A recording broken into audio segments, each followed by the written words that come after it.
Cluster योजनेला कोपरी येथील दौलतनगरमधील नागरिकांचा विरोध, पुनर्विकासाची स्थानिक नागरिकांची मागणी। क्लस्टर योजना ही मुख्यमंत्री एकनाथ शिंदे यांचा ड्रीम प्रोजेक्ट असला तरी मुख्यमंत्र्यांच्या बालेकिल्ल्यातच क्लस्टर योजनेला नागरिकांनी विरोध केलाय। केवळ विकासाच्या फायद्यासाठी क्लस्टर योजना आणली जात असल्याचा आरोप कोपरी येथील दौलतनगरमधील नागरिकांनी केला आहे। आम्हाला क्लस्टर नको तर आमचा केवळ पुनर्विकास करू द्या अशी मागणी स्थानिक नागरिकांनी केली आहे। ठाणे पूर्वेतील कोपरी या भागात दौलतनगर वसाहत आहे।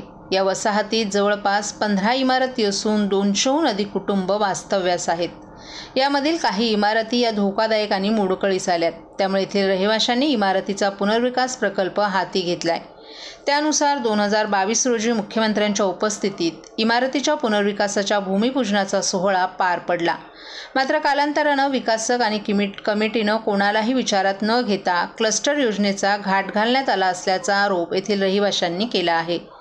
सुरुवातीला इमारतीचा पुनर्विकास यश अशोका विकासक करणार होता, मात्र आता विकासकाच्या भागीदारीत सगळे सोयरे घुसवले असल्याचा आरोप स्थानिकांनी केलाय। तसंच या भागातील शिंदे गटाच्या पदाधिकाऱ्यांची लुडबुड असल्याचंही स्थानिकांचं म्हणणं आहे। दौलतनगर भागातील 15 इमारतींचा पुनर्विकास करण्याचं आम्ही नियोजन केलं। 2022 रोजी यश अशोका या खाजगी विकासकासोबत करार देखील केला। मात्र 2024मध्ये कमिटीनं आम्हाला विश्वासात न घेता आपल्याला क्लस्टर योजनेत इमारतीचा पुनर्विकास करायचा असल्याचं सांगितल्यानंतर आमच्या पायाखालची वाळू सरकली असल्याचं स्थानिक रहिवासी वैभव भोसले यांनी सांगितलंय।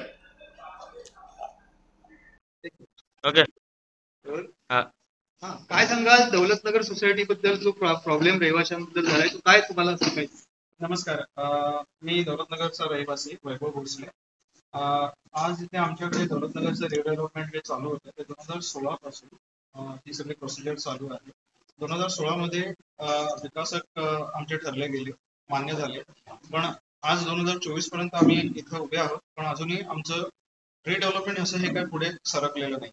2022 मध्ये आमची रिडेव्हलपमेंट अग्रीमेंट झालेली आहे। त्याच्यानंतर त्या रिडेव्हलपमेंट अग्रीमेंट आज आम्हाला असं कळलेलं 2024 मध्ये जून मध्ये की आम्हाला क्लस्टर मध्ये टाकलं गेलेलं आहे।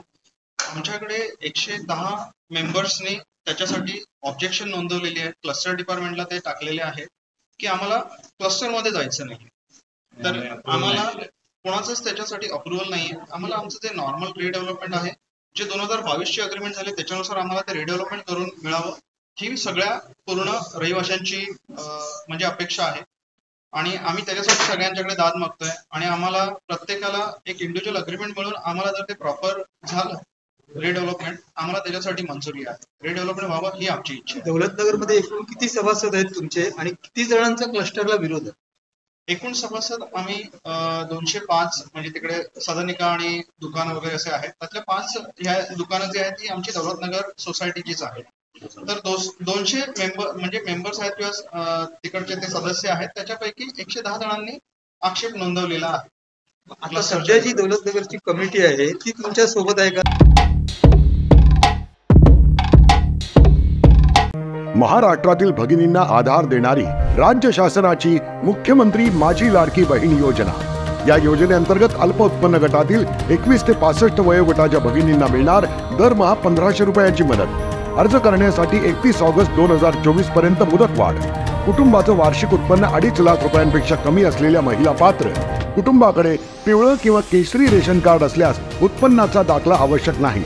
पांढरं रेशन कार्ड असेल किंवा रेशन कार्ड नसेल तर कुटुंबाचं वार्षिक उत्पन्न 2.5 लाखांपेक्षा कमी असल्याचा दाखला आवश्यक। योजनेसाठीचा ऑनलाईन अर्ज नारी शक्ती दूत ॲपवरून किंवा पोर्टलवर भरता येईल। ज्या भगिनींना ऑनलाईन अर्ज भरता येत नसेल त्यांच्यासाठी अंगणवाडी, ग्रामपंचायत, वॉर्ड ऑफिस, सेतू सुविधा केंद्रामध्ये किंवा आशाताई बचत गटाच्या CRP यांची मदत उपलब्ध। आता आपल्याला अभिमानानं म्हणता येईल, सुखी आणि सुरक्षित आहे माझी लाडकी बहीण।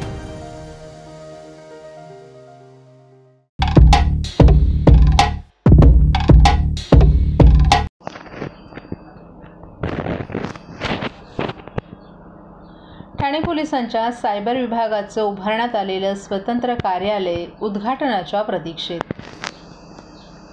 ऑनलाईन फसवणुकीचे वाढते गुन्हे रोखण्यासाठी तसंच या गुन्ह्यांच्या थंडावलेल्या तपासाला वेग देण्यासाठी ठाणे पोलिसांच्या सायबर विभागाचं स्वतंत्र कार्यालय उभारण्यात आले. पोलीस आयुक्त मुख्यालयाच्या परिसरातच नवीन सायबर पोलीस ठाणं बांधण्यात आले, परंतु गेल्या महिनाभरापासून या पोलीस ठाण्याचं उद्घाटन लांबलं आहे.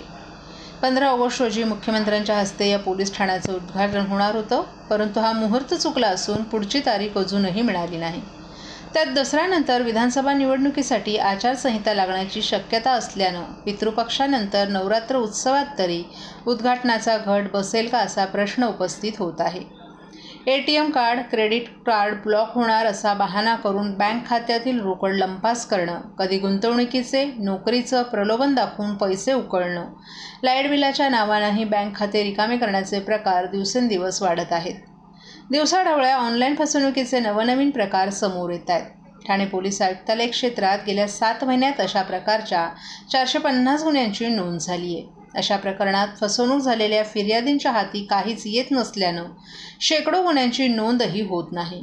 वास्तविकतः वाढत्या आर्थिक किंवा ऑनलाईन फसवणुकीचा निपटारा करण्यासाठी ठाणे पोलिसांकडे सायबर विभाग असला तरी तो तोकडा भासत आहे.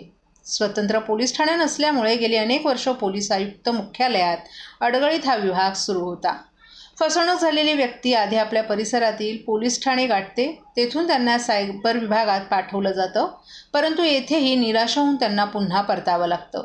हा फेरा वर्षानुवर्ष सुरूच असल्यानं ठाणे पोलीस आयुक्तांनी स्वतंत्र सायबर पोलीस ठाणं बांधण्याचा निर्णय घेतला. त्यानुसार पूर्वी पोलीस गाड्यांची दुरुस्ती होत असलेल्या पडीक जमिनीची निवड करण्यात आली. तेथे सुसज्ज असं पोलीस ठाणं उभारण्यात आलं आहे. स्वातंत्र्य दिनाचं औचित्य साधून हे स्वतंत्र सायबर पोलीस ठाणे ठाणेकरांच्या सेवेत येईल अशी अपेक्षा होती. मुख्यमंत्र्यांच्या हस्ते या पोलीस ठाण्याचं उद्घाटन करण्याची सर्व तयारीही झाली होती, परंतु हा मुहूर्त हुकला असून उद्घाटनासाठी मुख्यमंत्रीच हवे या अट्टहासामुळे उद्घाटन दिवसेंदिवस लांबणीवर पडलं आहे.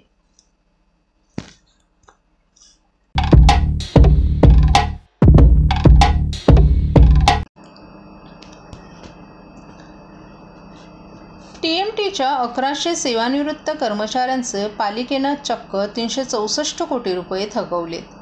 2016 पासून या कर्मचाऱ्यांची हक्काची देणी बाकी आहेत. या थकीत रकमेची वाट पाहत काही जणांचे हातपायही थकलेत, तर काही जण देवाघरी गेलेत. तरीही त्यांची रक्कम न मिळाल्यानं आज निवृत्त कर्मचाऱ्यांनी मुख्यालयासमोर संतप्त मूक निदर्शनं केली. न्यायालयानं जानेवारी 2024मध्ये महापालिकेनं पालिका स्तरावर निर्णय घेण्याचे निर्देश देऊनही त्यांची थकीत रक्कम न मिळाल्यानं प्रशासनानं कोर्टाचे आदेशही धाब्यावर बसवले. 2016 नंतर निवृत्त झालेल्या 1100 कर्मचाऱ्यांनी थकीत रकमेसाठी ठाणे महापालिकेच्या परिवहन व्यवस्थापकांना अनेकदा लेखी निवेदनं दिली.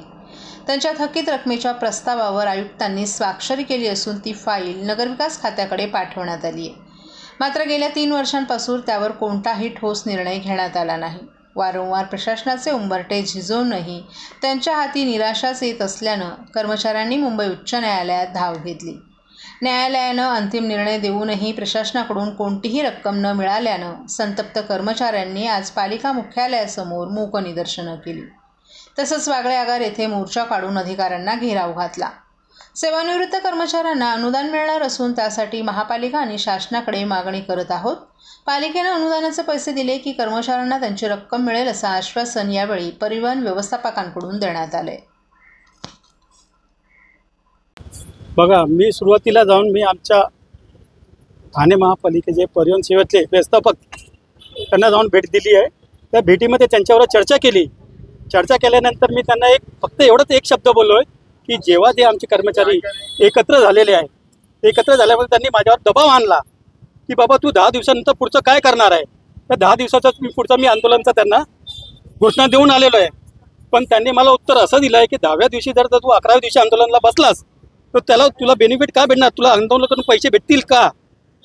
त्यांनी मला असं उत्तर दिलेलं आहे. तर माझं म्हणणं असं आहे की मी आजारपणी आहे, माझा बायपास झालेला आहे, मला महिन्याला कमीत कमी 15,000 रुपये खर्च आहे. औषध पाण्याला मला 5,000 रुपये लागतात. मी 8 लाखाचा ज्युपिटरमध्ये ऑपरेशन केलेलं आहे, माझ्याकडे सर्व फायली पुरावा आहे. आणि जो मी उष्णता पैसे घेतलेले 8 लाख रुपये त्याचा मला व्याज द्यायला लागतो. तो व्याजासंदर्भात जर माझी पेन्शन वेळेवर होत नाही आणि माझी पेन्शन मागे पुढे झाल्यानंतर मला माझ्या व्याजासंगती माझ्याकडनं पैसे वसूल केले जातात. बरोबर आहे. त्याच्यामध्ये पण आमचं प्रशासन जागा होत नाही. त्याच्यामुळे माझ्या संगती एक राहिलेले माझे मित्र संकट जे चालक वाघ होते ते सर्व एक जण 160 लोक वरती गेलेले आहे देवाकडे. मग त्याचं काय करणार, तरी प्रशासन अजून जागा होत नाही.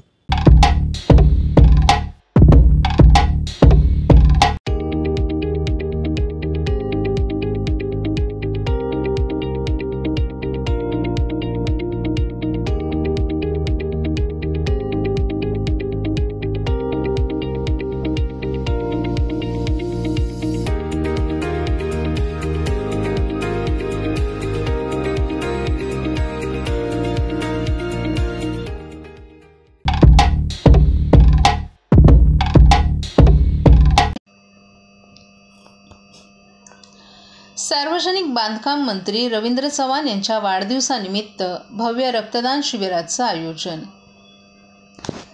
राज्याचे सार्वजनिक बांधकाम मंत्री आणि भाजप नेते रवींद्र चव्हाण यांच्या वाढदिवसानिमित्त भाजप ठाणे शहर जिल्ह्याच्या वतीनं आज भव्य रक्तदान शिबिर आयोजित करण्यात आलं. या शिबिराचं आयोजन ठाणे रेल्वे स्थानकाजवळील सॅटिस पुलाखाली करण्यात आलं. भाजप ठाणे शहर जिल्हा अध्यक्ष संजय वाघोले यांच्या नेतृत्वाखाली आयोजित या शिबिरास आज सकाळी 11 वाजता सुरुवात झाली. या शिबिरात अनेक भाजपचे कार्यकर्ते, स्थानिक नागरिकांनी उत्स्फूर्तपणे भाग घेतला. रक्तदान हे एक महत्त्वाचं सामाजिक कार्य असून या उपक्रमाद्वारे पक्षानं समाजसेवेला प्राधान्य दिल्याचं दिसून आलं. भव्य रक्तदान शिबिर आयोजित करून पक्षाच्या वतीनं रक्तदानाचा संदेश देण्याचं उद्दिष्ट ठेवण्यात आल्याची माहिती यावेळी देण्यात आली. होणार आहे आणि कशा प्रकारे प्रतिसाद आहे? सार्वजनिक बांधकाम मंत्री रवींद्र चव्हाण यांचा वाढदिवस आहे आणि त्यांच्या वाढदिवसाचं औचित्य साधून पालघरपासून तर सिंधुदुर्गपर्यंत सर्व तालुका जिल्हा लेवलला रक्तदान शिबिरचं आयोजन केलेलं आहे आणि भारतीय जनता पार्टीचे सर्व कार्यकर्ते, बूथ लेवलचे जे कार्यकर्ते आहेत यांनी या ठिकाणी रक्तदान शिबिराला हजेरी लावलेली आहे. या ठिकाणी ते रक्तदान करत आहेत आणि प्रचंड प्रतिसाद. सकाळी 9 वाजता रक्तदान चालू झालेलं आहे आणि सर्व कार्यकर्ते या ठिकाणी रवींद्र चव्हाण यांच्या वाढदिवसानिमित्त रक्तदान करत आहेत. सकाळीच आमदार केळकर साहेबांनी या ठिकाणी या शिबिराला शुभेच्छा दिल्यात. आमदार निरंजन डावकर या ठिकाणी आलेले आहेत. भारतीय जनता पार्टीचे सर्व पदाधिकारी आणि कार्यकर्त्यांनी या शिबिरासाठी प्रचंड त्या ठिकाणी परिश्रम घेतले. सर्व कार्यकर्त्यांचं मनापासून अभिनंदन करतो.